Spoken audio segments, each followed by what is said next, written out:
Hi guys, and welcome back to Pen and Pencil Academy. In this video, we are going to go through kinetic energy. So I'm going to explain what kinetic energy is. We're going to look at the formula, and we're also going to look at an example of how to use the formula in a question. So the first thing that you need to know is stated right over here, and that is that kinetic energy is measured in joules. Now remember that sometimes in an exam, so in the question, they might be awarding you a separate mark just for stating what kinetic energy is measured in. So remember that it's measured in joules, and the symbol is a capital J. And kinetic energy is linked to anything that's in motion. So any object that's moving has kinetic energy in its kinetic energy store. So that's the first thing that you need to remember. So that's the first thing that you need to know. Now, the second thing that is extremely important is when we look at the kinetic energy store of an object, we look at the energy being transferred into the store and coming out of the store. And what we know, or the information that you should know, is that if the object is speeding up or accelerating, then energy is transferred to the object. And if the object is slowing down or decelerating, then energy is transferred from the object, so away from the object, so away from the kinetic energy store. So if I just write that for you so you can see it, and then you can understand it even more, here it is. Now what we need to remember is that the key words in these two sentences, so point number 2 and point number 3, is the word transferred. And also we need to get the to the kinetic energy store or away from the kinetic energy store correctly. So we need to get it right.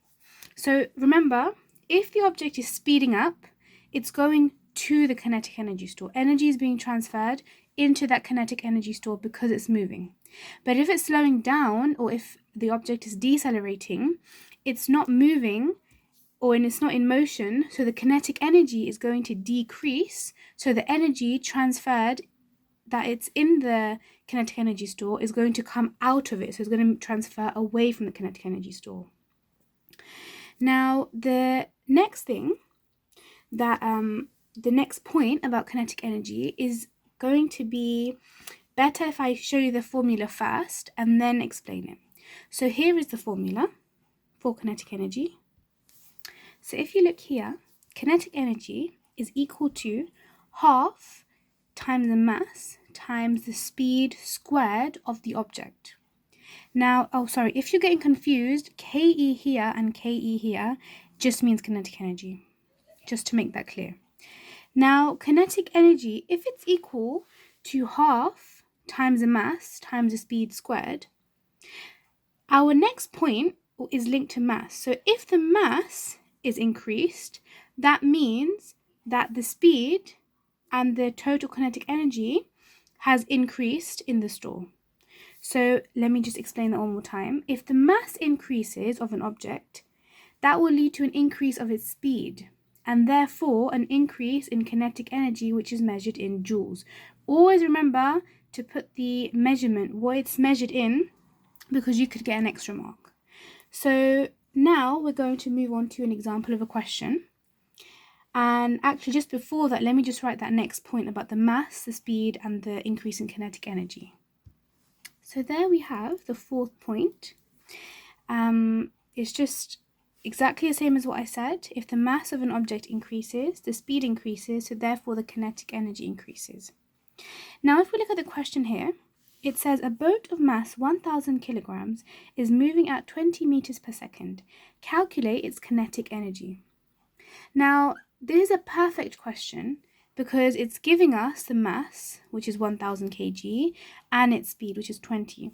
So all we have to do is plug in these values into that equation and we'll get our answer. So if we do that, if I write the equation so it's clearer for you just here.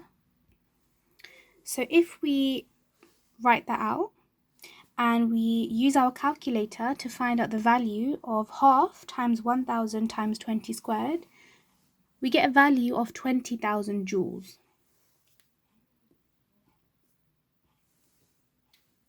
200,000 joules, not 20,000 joules, sorry. So the answer for this question is 20,000 joules. 200,000 joules, not 20,000. And remember that we always put in the units. So what we've done is quite simple. We've simply put in what we have back into the equation, written it out with the substituted values, plugged in those numbers exactly how they are into our calculator, and got an answer of 200,000 joules.